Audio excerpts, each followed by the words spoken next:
Hello, ఈరోజు సింపుల్గా పప్పుచారు ఎలా పెట్టాలో చూద్దామండి. ఇక్కడ 1 గ్లాస్ కందిపప్పు తీసుకున్నాను, నీట్గా వాష్ చేసుకున్నానండి. ఇప్పుడు మూత పెట్టేసి 3 విజిల్స్ వచ్చేదాకా ఉంచుకుందాము. ఇక్కడ నిమ్మకాయ సైజ్ అంత చింతపండు తీసుకున్నానండి.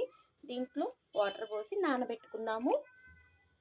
పప్పు ఉడికేలోగా వీటిని కట్ చేసుకుందామండి. టమాటో, ఆనియన్స్, పచ్చిమిర్చి సన్నగా ముక్కలుగా కట్ చేసుకుందాము. అండి పెట్టుకొని పోపు వేసుకుందామండి. ఆవాలు జీలకర్ర వేడెక్కినాక ఆనియన్స్ యాడ్ చేసుకుందాము. ఆనియన్స్ కూడా కొంచెం బ్రౌన్ కలర్ వచ్చేదాకా వేయించుకుందాము. ఇప్పుడు కొంచెం ఇంగువ యాడ్ చేద్దామండి. మంచి బ్రౌనిష్ కలర్ వచ్చేదాకా ఆనియన్స్ వేయించుకోవాలి. ఇప్పుడు పచ్చిమిర్చి, కరివేపాకు యాడ్ చేద్దాము. అవి కూడా మంచిగా వేగాలి. చూడండి, ఆనియన్స్ కూడా మంచిగా వేగిపోయాయి. ఇప్పుడు మనం టమాటా యాడ్ చేసుకుందాము. టమాటా కూడా కొంచెం మగ్గేదాకా ఉంచుకుందామండి. ఇప్పుడు కొద్దిగా పసుపు యాడ్ చేసుకుందాము. మన రుచికి తగినట్టు సాల్ట్ యాడ్ చేసుకుందామండి. ఆనియన్స్, టమాటో మగ్గిపోయాయి. ఇప్పుడు మనం ముందుగా నానబెట్టుకున్న చింతపండుని గుజ్జు తీసుకున్నానండి. ఇప్పుడు ఈ మిశ్రమంలో యాడ్ చేద్దాము. మీకు పులుపుకు తగ్గట్టు వాటర్ యాడ్ చేసుకోండి.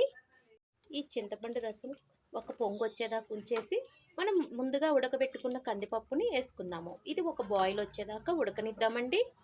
మన చింతపండు రసం కూడా బాయిల్ అవుతుంది. ఇక్కడ మన పప్పు కూడా మంచిగా ఉడికిపోయింది. ఇప్పుడు ఈ మిశ్రమాన్ని ఈ చింతపండు రసంలో యాడ్ చేద్దాము. ఈ పప్పు అంతా రసంలో కలిసేటట్టు తిప్పుకోవాలి.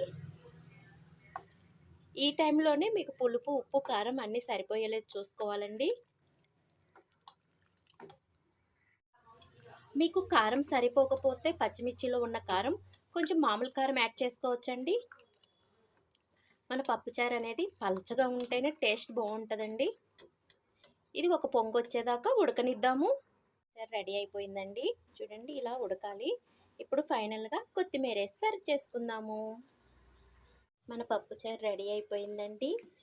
వేడి రైస్లో వేడి పప్పుచారు వేసుకొని మనకు సైడ్ డిష్గా వడియాలు లేకపోతే ఉప్పు మిర్చితో తింటే సూపర్ ఉంటుందండి. ఈ వీడియో కనుక మీకు నచ్చినట్లయితే లైక్ చేయండి, షేర్ చేయండి, సబ్స్క్రైబ్ చేసుకోండి. ప్లీజ్ లైక్ చేయండి. Thank you.